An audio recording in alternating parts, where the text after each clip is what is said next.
Ahsoka Tano's kill count is one of the highest among any Jedi we've seen on screen. I've gone through each time she appears to bring you the complete kill count of the Padawan turned Jedi outcast.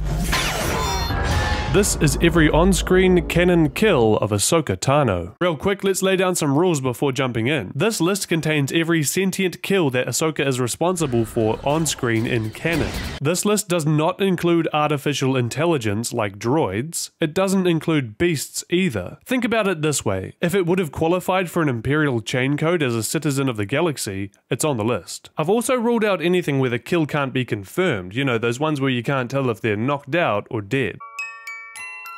The Clone Wars is where we're first introduced to young Padawan Ahsoka Tano, and it's not until Season 2 that she gets her first taste of murder. In Season 2's 5th episode titled Landing at Point Rain, this poor guy is Ahsoka's first victim of the Clone Wars, sliced in two during a Republic charge.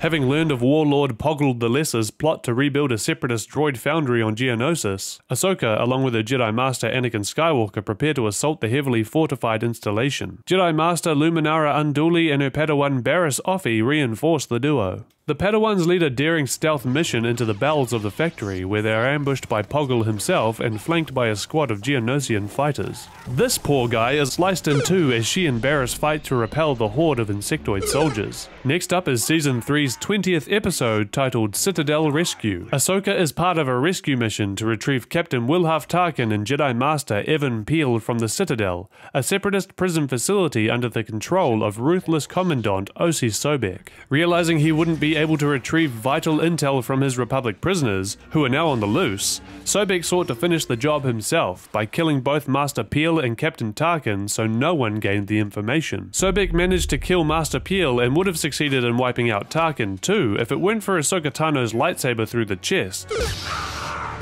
I see you've trained her well. What?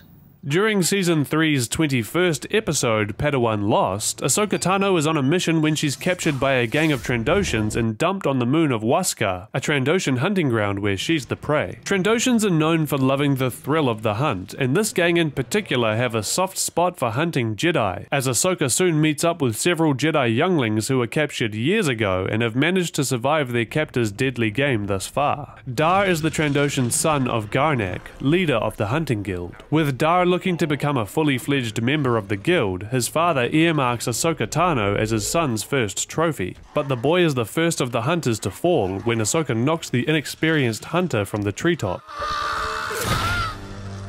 Dar dies when he's impaled by a rocky stalagmite beneath the canopy of Waskar.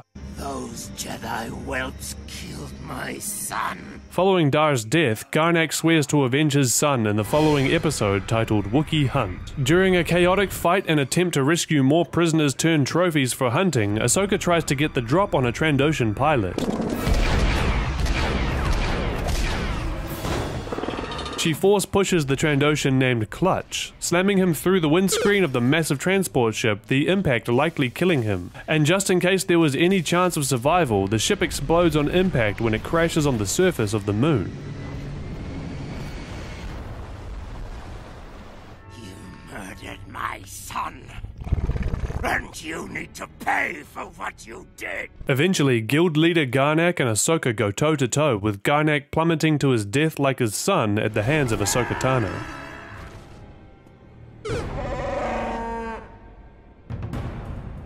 Season 4 begins with the episode titled Water War, kicking off an arc that takes us to the ocean depths of Mon Cala, home to the Mon Calamari and Quarren species, two inhabitants who find themselves locked in civil war. Picking up a ranged weapon this time, Ahsoka makes an underwater drive-by on two Quarren soldiers while defending Master Skywalker.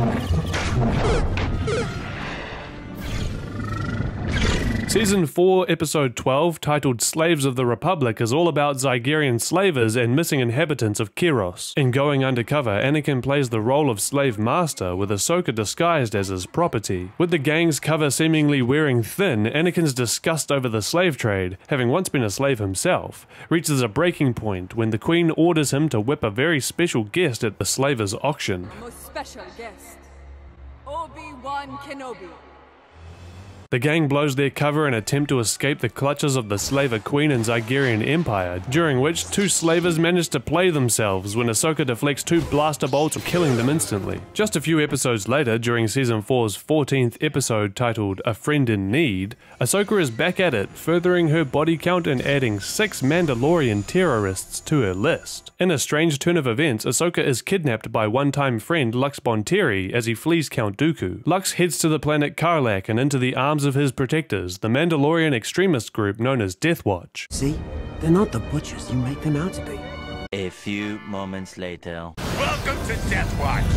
The Death Watch terrorize a nearby village and attempt to burn it down. Ahsoka decides enough is enough when a flamethrower is turned on a villager. Now a captive of the Death Watch, Ahsoka is visited by R2-D2, who has a special delivery for the Padawan. What follows is one of the best kills in all of Star Wars. The 6th Death Watch member to be killed by Ahsoka Tano gives chase and attempts to shoot her down, but she manages to bounce the blaster shot right back at her pursuer with ease. Having killed 6 Mandos in an afternoon, it's no wonder why Ahsoka had no problem squaring up against Din Djarin when they first met.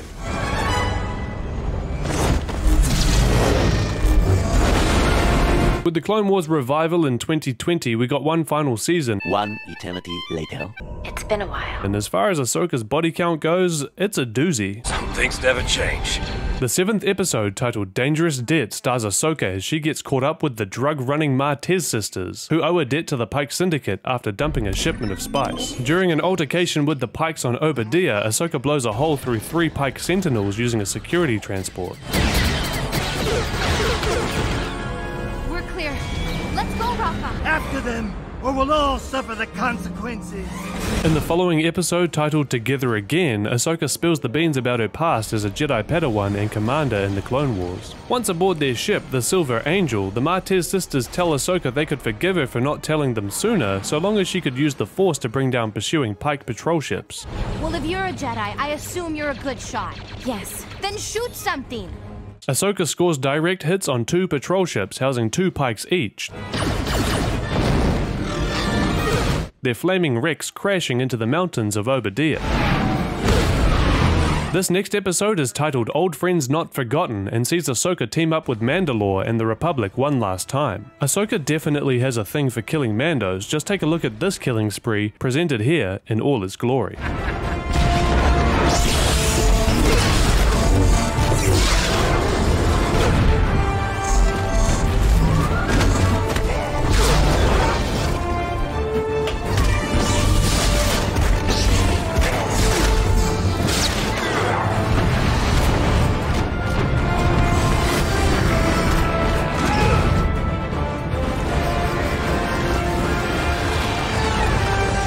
"12 seconds later.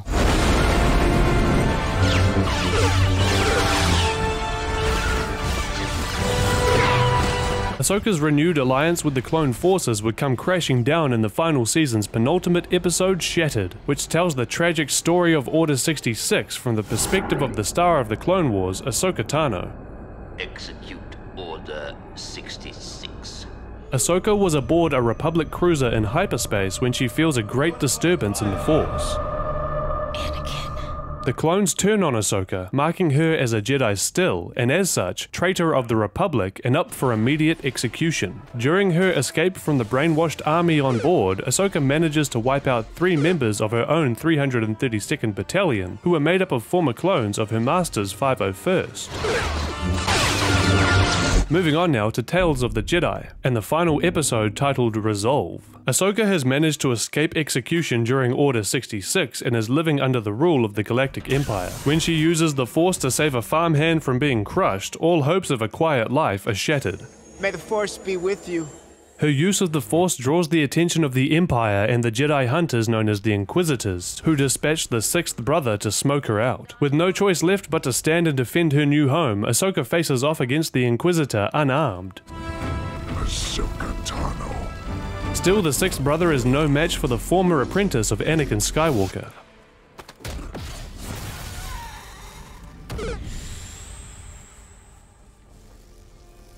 On now to Star Wars Rebels. Years after coming out of hiding and facing the sixth brother, Ahsoka now goes by codename Fulcrum as part of the Rebel Intelligence Network. She reveals herself to the crew of the Ghost, including fellow Jedi exile Kanan Jarrus and his apprentice Ezra Bridger, in the Season 1 finale titled Fire Across the Galaxy. My name is Ahsoka Tano.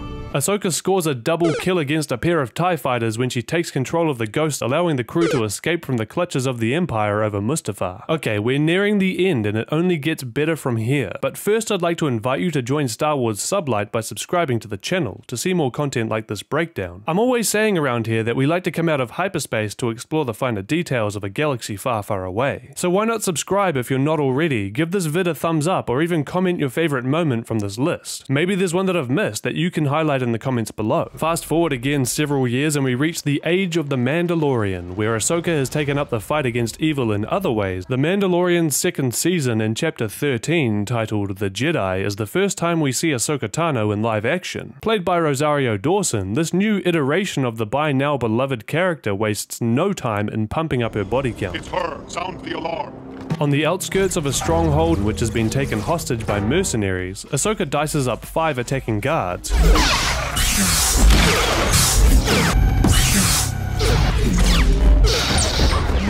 Ahsoka vows to return and wipe them out if they do not surrender. When she returns, we see the final kill of Ahsoka Tano.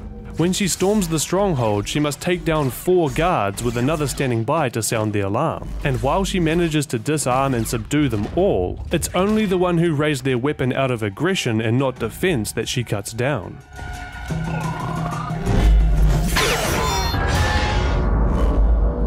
All other guards were given a chance to escape after being disarmed, but this cocky guard still thought he could take on the apprentice of Anakin Skywalker with a drumstick.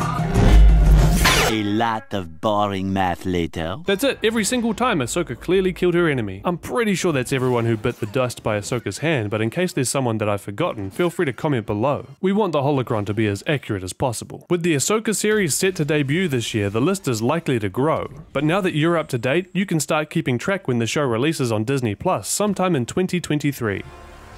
Remember, the Force will be with you, always.